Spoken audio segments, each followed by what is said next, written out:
High বন্ধুরা, কেমন আছো তোমরা? ভালো আছো নিশ্চয়ই, আমিও ভালোই আছি। আজকে বাজারে গেলাম, সজনে ডাঁটা দেখে জিভে জল চলে আসলো। মনে ভাবলাম সজনে ডাঁটা তো সবাই ওই একঘেয়ে সর্ষে বাটা দিয়ে চচ্চড়ি করে, নয় মাছের দিয়ে ঝোল করে, নয় ডালের মধ্যে দেয়। আমি দেখো আজকে কি ধরনের করেছি সজনে ডাঁটার তরকারি। সজনের ডাঁটার তেল ঝাল করেছি আমি। কিভাবে করেছি দেখো। আমি আগে প্রেসার কুকারে সিটি দিয়ে নিয়েছি সজনে ডাঁটা আর আলু। এদিকে কিশমিশ কাজু আর টমেটো আমি পেস্ট করে নিচ্ছি। এবার কড়াই বসিয়ে দিয়েছি, দিয়েতে তেল দিয়ে দিলাম। এবার দেখো কি দেব তেলের মধ্যে, লক্ষ্য করতে থাকো, রান্নাটা খুব সুন্দর হবে। আমি একা সবটুকু সজনে ডাঁটা চচ্চড়ি খেয়ে নিয়েছি, জানো, এত ভালো হয়েছে। দিয়ে দিলাম জিরে,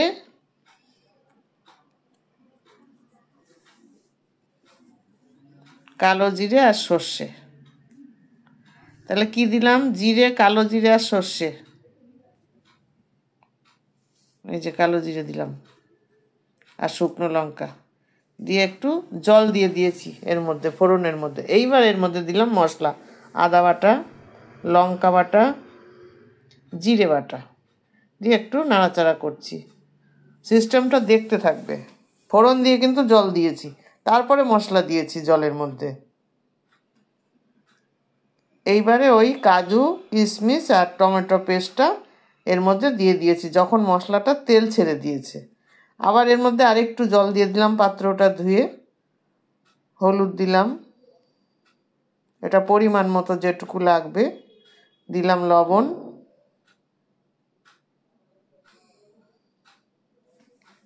একটু মিষ্টি দিয়ে দিলাম, সুগার ফ্রি দিই আমরা। দিয়ে একটু নাড়াচাড়া করে নেব এটাকে। ভালো করে এখন মশলাটা কষিয়ে নিতে হবে, পুরো মশলাটা খুব সুন্দর করে কষিয়ে নেব। যতক্ষণ না তেল ছেড়ে দেয় ততক্ষণ কষাতে হবে। ওদিকে সজনে ডাঁটা আর আলু সিদ্ধ করে প্রেসার কুকারে 2টো সিটি দিয়ে জল ঝরিয়ে রেখেছি।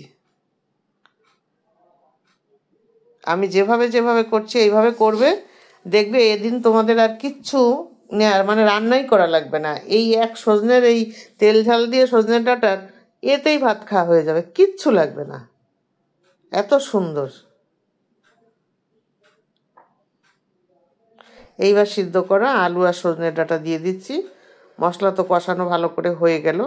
এইবার এটা দিয়েও একটু নাড়াচাড়া করছি। লবণ মিষ্টি টিষ্টি সব দেওয়া হয়ে গেছে আমার এর মধ্যে।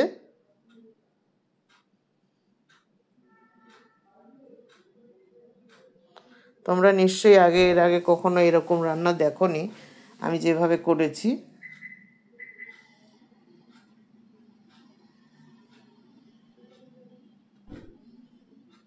এবার আমি জল দেব। জলটা খুব বেশি দেব না, কারণ এটা তো আমার সিদ্ধ করাই আছে, তাই না? ওই জন্য বেশি একটা জল আমি দেব না। ঢাকা দিয়ে দিলাম।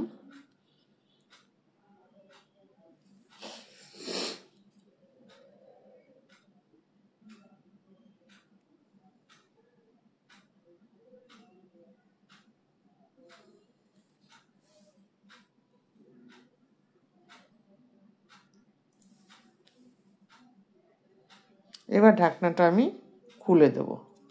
দেখো রঙটা কত সুন্দর, আমি তো অন্য কোনো রং কিছু ব্যবহার করিনি। দেখো কত সুন্দর লাগছে।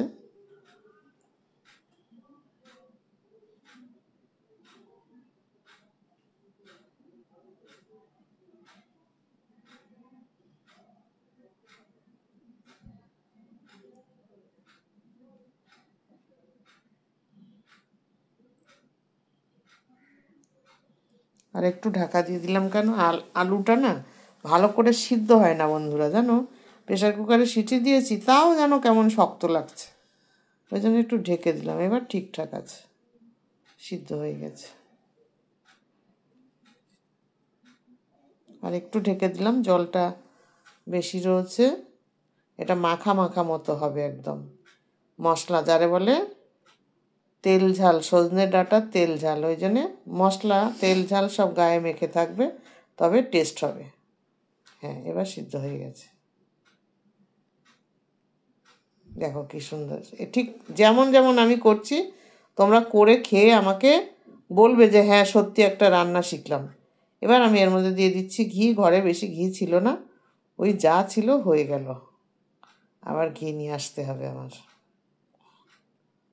তোমাদের সঙ্গে বলবো না তো কাদের সঙ্গে বলবো? তোমরাই তো আমার আপন, তাই না? এখন সব কথাই তোমাদের সাথে শেয়ার করি।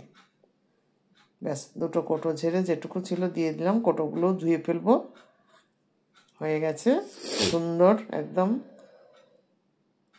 আর তেলের পরে দিয়ে দিয়েছিলাম, বলতে ভুলে গেছি, একটু গরম মশলা, এলাচের গুঁড়ো করা থাকে, সেই গুঁড়ো আমি তেলের পরে দিয়েছিলাম, কিন্তু যখন ফোড়ন দিয়েছিলাম সেই সময়।